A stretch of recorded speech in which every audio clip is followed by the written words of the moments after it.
इथं उपोषण करून जर सरकार ठेप्यालाच येणार नसलं तर मुंबईला जावं लागणार. मग ते वेळेवर डाव होईल ना. आत्ताच काहीच नको, आता काहीच सांगत नाही मी आत्ताच. पण 29 ऑगस्टचं आमरण उपोषण हे अंतरवालीतच होणार किंवा फायनल. नंतरचा डाव जसं सरकार डाव टाकेन तसं आपण टाकणार. फक्त निवेदन एक देऊन ठेवा म्हणून फक्त देऊन ठेवलेलं आहे. ही परवानगी दिली, बघू. ती बी दिली तर बघू पुन्हा काय करायचं. आणखी वेळ वेळोवेळी सांगत होते की एकनाथ शिंदे साहेबांचं कार्यासाठी पाठवण्यामध्ये चांगलं कामगिरी केली होती उल्लेख करायचे आणि त्यांचे मंत्री उदय सामंत पण तुमच्यासोबत वेळोवेळी संपर्क साधायचे. मग अशात उदय सामंतांनी तुमच्यासोबत संपर्क साधला काय असतं बघा. एकनाथ शिंदे साहेबाला एवढा मोठा पक्ष चालवायचा, राज्य चालवायचं, तर कंट्रोल असला पाहिजे आपल्या मंत्र्यांवरती, आमदारांवर. शिरसाट जाणून बुजून मराठ्यांचे प्रमाणपत्र रद्द करतोय आणि शिंदे साहेब संपायला लागलेत, मराठी त्यांच्या पक्षापासून तुटायला लागलेत, तरीही तो प्रमाणपत्र येत नाही. इतका आडमुठ आहे त्याचं. आडमुठं धोरण शिंदे साहेबाच्या नरड्याला लागणार आहे आणि ती आम्ही लावणार. तो आडमोठा वागतो ना, तो शिंदेला मोजित नाही ना, तो कोणालाच मोजित नाही ना. त्याचा अर्थ असा आहे, कारण प्रमाणपत्र रद्द केलेत आणि त्या शिरसाटमुळे जर एवढं वाटलं व्हायला लागलं तर शिंदेला कळत नाही का? याचा अर्थ तुमच्या दोघांची मिली बघत आहे, शिंदेची शिरसाटची. तुम्ही जाणून बुजून दोघं जण रद्द करताय.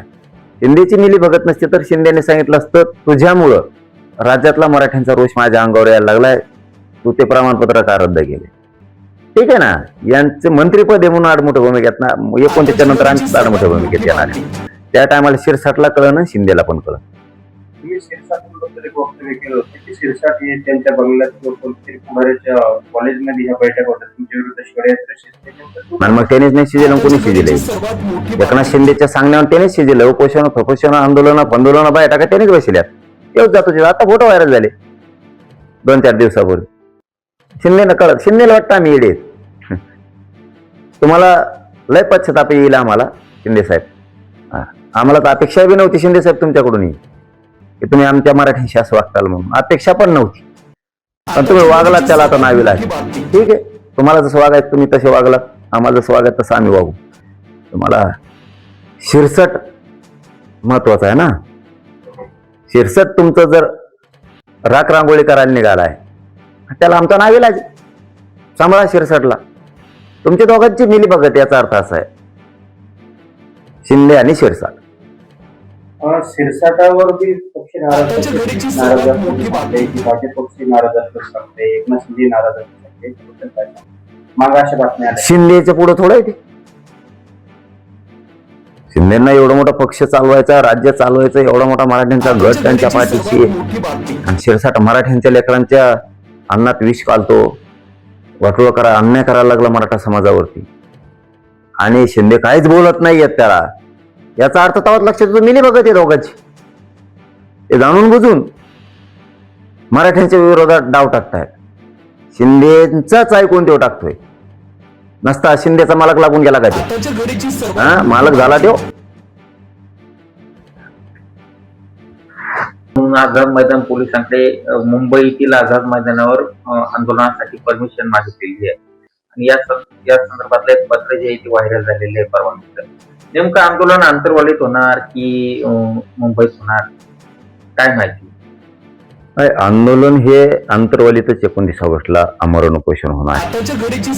परंतु मुंबईच्या बांधवांना असं सांगण्यात आलं होतं की अर्ज फक्त देऊन ठेवा, तारखेचा नाही. 29 तारखेच्या नंतर हे मुदत म्हणजे कधीही आम्ही येऊ शकतो. त्याचा अर्थ असा क्लिअर सांगून टाकतो, म्हणजे आडो उभं नको. कारण मी कधीच डाव टाकला तर कधीच खोटं सांगत नाही. 10-20 दिवस आंतरवालीत आमरण उपोषण करायचंय.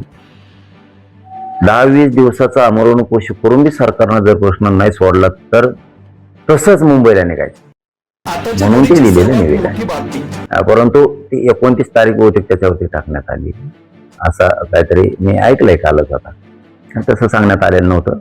बांधवांना सांगितलं होतं की 29 ऑगस्टला अंतरवालीतच उपोषण होणार आहे. पण 10-20 दिवसही उपोषण करून जर सरकार दखल घेणार नसलं तर आपल्याला मुंबईकडे निघायचं, त्या दृष्टिकोनातून ते दिलेलं आहे.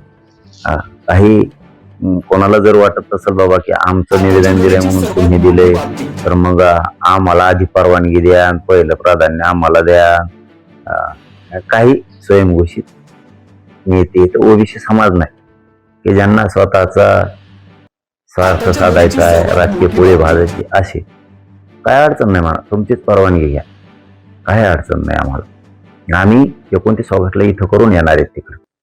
पण आता वारंवार उपोषण करताय, तुमच्या शरीराला थकवा जाणवतोय, याच्यातून बऱ्याचदा असं व्यक्त होतं की तुमच्या जीवालाही धोका होऊ शकतो. तुम्ही एवढा धोका तुम्ही का पत्करताय?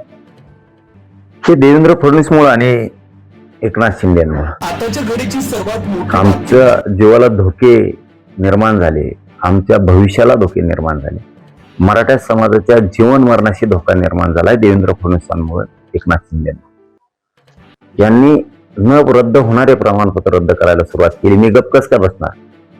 ते शिरसाटे, बावनकुळे यांना हाताखाली धरलंय आणि मराठ्यांचे प्रमाणपत्र रद्द करायचे, मराठ्यांना आरक्षण द्यायचं नाही, हे षडयंत्र.